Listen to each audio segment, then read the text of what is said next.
آج آپ لوگوں کو ایک ایسا کلمہ نہ بتاؤں کہ جس کے اجر و ثواب کو اللہ رب العالمین نے چھپا کے رکھا ہے۔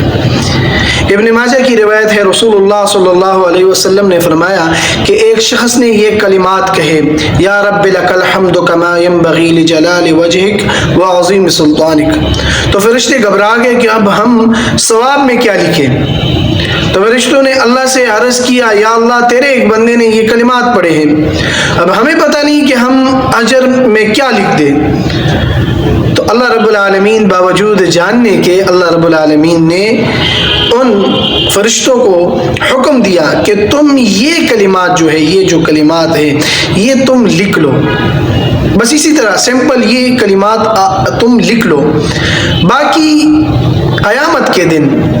میرا یہ بندہ، میرا یہ چاہنے والا جب مجھ سے ملاقات کرے گا تو میں اس کا اجر و ثواب دے دوں گا۔ تو میرے بھائیو دوستو،